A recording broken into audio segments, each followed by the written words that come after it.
Ngapa? Dini mara jenawa LCCI level 2 ye o question ni lega. 2021 June series ye nama ne book sali ko shima piwa me.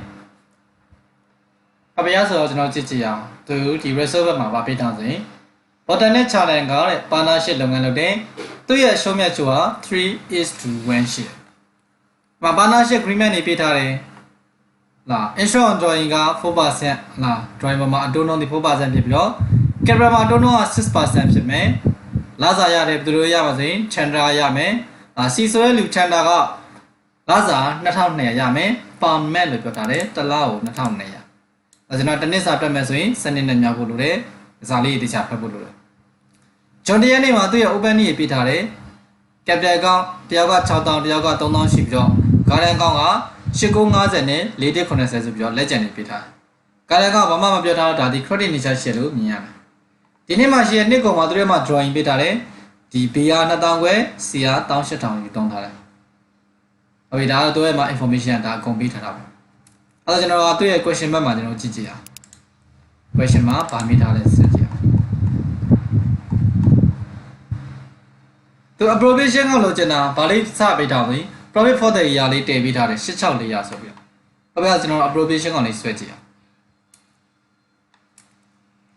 အဲ့ဒါ appropriation ကသူကတော့ကြရမှာဗာပေးထားဆိုကျွန်တော် profit for the year ကနေထည့်ထားပေးတာအဲ့ appropriation ကကျွန်တော် agreement တွေလိုက်ထည့်ရင်ရတယ်ဒါ agreement တွေပါရှိလဲကျွန်တော်ကြည့်ကြည့်အောင် Limited agreement insurance draw ရှိတယ် insurance draw ရ 4% draw မှာကျွန်တော် 4% နဲ့ညှောင်းမယ် insurance draw ဆိုတော့ပိုင်ရှင်တွေထုတ်တုံတဲ့ပုံမှာလုပ်ငန်းအတိုးတောင်းတာလုပ်ငန်းဘက်ကအတိုးတွေရမှာအတိုးတွေရမှာဖြစ်တဲ့ကျွန်တော်လုပ်ငန်းနဲ့ကြည့် income ပဲအဲဒါ profit ကိုများစေတယ်အဲကြောင့်မလို့ insurance drawing ဆိုရင် appropriation ကမှာပေါင်းပေးရအဲဒါ insurance drawing ပေါင်းလိုက် BR သူ့ပုံမှာ2000ခွဲပုံမှာ 4% CR 18000ပုံမှာ 4% ဒါ2000ခွဲပုံမှာ 4% နဲ့18000ပုံမှာ 4% နဲ့ကျွန်တော်တွက်လိုက်မယ်1000ရဲ့1000ရဲ့990ဆိုတော့1990ဘာလို့ပေါင်းတာဆို insurance တော့ဆိုလုပ်ငန်းဘက်ကချင်းအတူရလိုက်တာမလို့ဟုတ်ပြီနော် income profit နဲ့ပေါင်းတယ်နောက်တစ်ခုက insurance capital က 6% နဲ့ပိုင်ရှင်ရဲ့ယင်းနှိထားပုံမှာလုပ်ငန်းဘက်ကအတူပေးရတာဆိုတော့အတူပေးရဆိုလုပ်ငန်းရဲ့ဈေးရိတ်ပဲဒါ profit ကိုရော့စေတယ်ဒါ profit တဲ့ကျွန်တော်ကနှုတ်ပေးရမယ်ဒါ insurance capital BR 6000 CR 3000အတူတော့ 6% 6000ကို 10% 3000ကို 10% နဲ့ကျွန်တော်တွက်လိုက်မယ်360နဲ့1800နဲ့နှစ်ခုပေါင်းလိုက်တော့2160ဆိုပြီးတော့နှုတ်ပေးရနောက်တော့ channel ကလားစာရတယ်နော် channel ကလားစာရပါတယ်ဘယ်လောက်ရစေ2200ပါမယ်တစ်လောက်2200ရတယ်ကိုကတနည်းစာဆွဲမှာ37မေထီအောင်ဆွဲမှာတနည်းစာဆွဲမှာဆိုတော့သူ့ရဲ့မှာလားစာကစနစ်နဲ့မျှပြီးထည့်ပြမယ်လားစာပေးရလုပ်ငန်းဘက်ကကျရင်လားစာတွေပေးရတာနော်ပိုင်ရှင်တွေလားစာပေးရလုပ်ငန်းဘက်ကကျရင်စရိတ်ပဲအကြောင်း profit ကိုရောစေတယ်အကြောင်းနှုတ်မယ်။ဒါကြောင့် partner salary နှုတ်ပေးရမယ်။သူရဆိုရင် C ရတာ။ဘယ်လောက်ကိုတက်ပါအောင်ကျွန်တော်2200ကိုစနစ်နဲ့မြောက်မယ်။အဲ့တော့အဲဆို2400အဲ့ဒါတွက်ကြည့်လိုက်မယ်။နော်26400 2200အမြောက်စနစ်26400ဟုတ်ပြီနောက်တဲ့ agreement ကအရှုံးမြတ်ပဲရှိတော့မယ်အရှုံးမြတ်ကနောက်ဆုံးကြမှာခွဲမယ်။ဒီ agreement နေပြီးသွားပြီဆိုတော့စရင်ပိတ်လိုက်မယ်။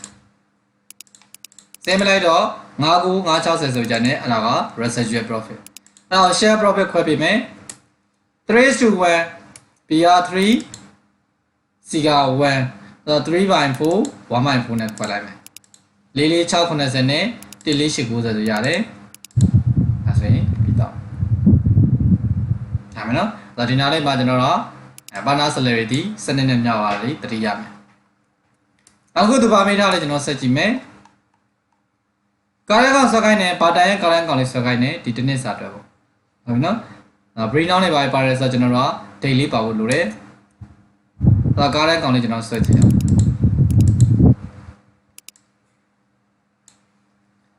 အရင်ဆုံး BD ထက်မယ်ကားရကောင် BD အဲ resolve ဘက်မှာသွားကြည့်အောင်ဘာတိုင်နဲ့ပတ်သက်တဲ့BD က8950ရှိတယ်။ကားရကောင်တွေဘာမှမပြောထားရင် credit နေချရှိတယ်။ credit မှာထည့်လိုက်မယ်။တရေ6လ20တရေ6လ20ဒေးလန် BD 8950 50 right က BD ထက် right ကဘာထက်မှကျွန်တော် drawing ထက်မယ် drawing debit ထက်မယ်ဘာတိုင်ရ drawing က2000ခွဲရှိတယ်31ရက်5လ21နဲ့ထက်ဒါက31ရက်5လ21 drawing 2000ခွဲအားဖြင့်ကျွန်တော် probation မှာရှိတဲ့ agreement တွေထက်မယ်ဟုတ်ပြီနော်ဒါပိုင်ရှင်တွေရပိုင်ခွင့်ပိုင်ရှင်တွေရတယ်ဆိုရင် credit မှာထက်ပိုင်ရှင်တွေကပေးရတာဆိုရင် debit မှာထက်အဲ့လိုသဘောမျိုးနဲ့ကြည့်ရမယ်အရင်ဆုံးပါရှိရဆိုကျွန်တော် insurance drawing ပိုင်ရှင်တွေကပေးရတာမလို့ပိုင်ရှင်တွေရပိုင်ခွင့်တွေရောတာမလို့ debit ဘက်ကထက်တယ် appropriation ကောင်းမှာပေါင်းတယ်ကားလန်ကောင်းမှာ debit ဒါက closing date နဲ့တက်မယ် insurance drawing B ကဘယ်လောက်ရမှာဆိုရင်တထောင် insurance capital ပိုင်ရှင်တွေရဲ့ပေါင်းဆိုရင် capital မှာအတိုးရတာပိုင်ရှင်တွေရပိုင်ခွင့်ပိုင်ရှင်တွေရလိုက်တာဖြစ်တဲ့အတွက် credit မှာထည့်လိုက်မယ်ဒါက closing date နဲ့တက်မယ် insurance capital ငွေမောင်းက300နဲ့မှာ60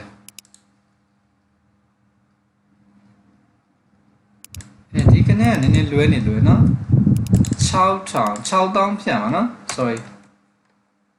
အဲ့တော့96320ဖြတ်ရမယ်ဒီကနေ့လေးကျွန်တော်လွဲနေနော်96320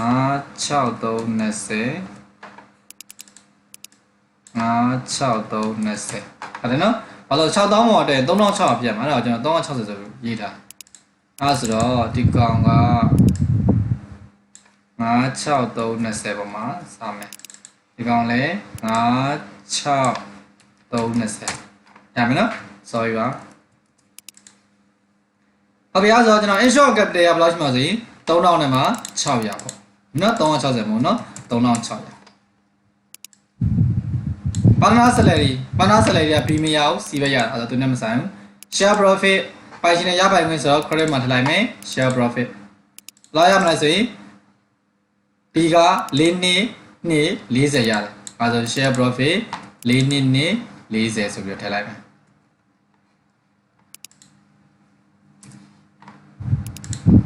ဟုတ်ပြီအဲ့ဒါဆိုကုန်သွားပြီစင်ပိတ်လိုက်မယ်များလာပြီဆိုတော့သူက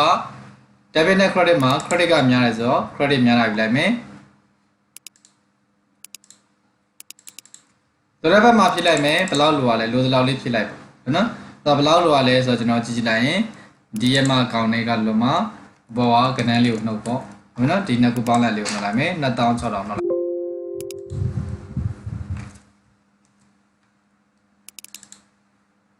93980တဲ့က2600နှုတ်ပေါ့နော်93980ပါ94990နော်94990တဲ့ကကျွန်တော်ဘယ်လောက်ဝင်ပါစေ2000နဲ့မှ6000နဲ့တော့2890ဆိုကြမယ်အဲ့တော့ဖြစ်တဲ့ကဏ္ဍတွေပြီးလဲ CT closing date တက်မယ်31ရက်5လ21ပြန်ဆက်ချတာက billion BT ညမယ်နော်အပြားဆိုနောက်တစ်ခုဆက်ကြည့်အောင်နောက်တစ်ခုကသူပါမေးထားလဲ calculate the current legend တော့ခိုင်းနေ channel C ရဲ့ current legend 31ရက်နေ့ closing ဒါလေးတော့ခိုင်းတာပေါ့နော်သူကအကောင့်မဆက်ခိုင်းနေ DCT လေးတော့ခိုင်းတာအဲ့တော့သူရမှာ video insurance capital နဲ့ share profit ပေါင်း drawing နှုတ်ပြီးတော့ insurance drawing နှုတ်လိုက်ရင် CD ရမှာပေါ့ဟုတ်ပြီနော် credit back အကောင့်နဲ့ပေါင်းမယ် debit back ကနေနှုတ်လိုက်ရင်ရမှာပေါ့ဟုတ်ပြီအဲ့ဆိုကျွန်တော်တို့ကြည့်ကြည့်အောင်သူနဲ့ပတ်သက်ပြီးတော့သူရမှာ BT ဘယ်လောက်ရှိလဲကျွန်တော်တို့ကြည့်ကြည့်တော့သူရဲ့ BT က4190အဲ့တော့4190တဲ့ကို insurance capital ဖြစ်တဲ့1800ပေါင်းမယ် partner salary ဖြစ်တဲ့2400လဲပေါင်းမယ် share profit 14380ပေါင်းမယ်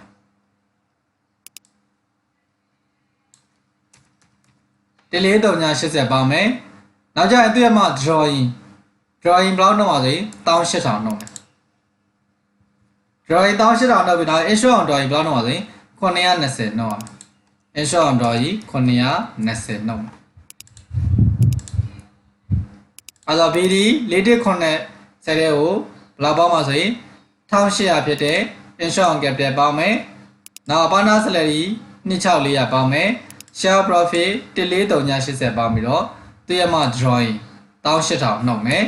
နောက်ကျ insurance drawing ကလည်းသူ့ကိုရောစရာတော့နှုတ်ပေးမယ် insurance drawing 920နှုတ်လိုက်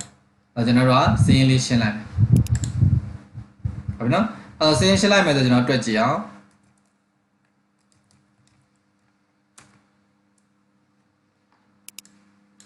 180ကို1800ပေါင်း26400ပေါင်းမယ် 26,400ပေါင်း1,480ပေါင်းပြီးတော့18,920နှုတ်လိုက်2,930ဆိုရမယ်အဲတော့2,930ဆိုပြောရမယ်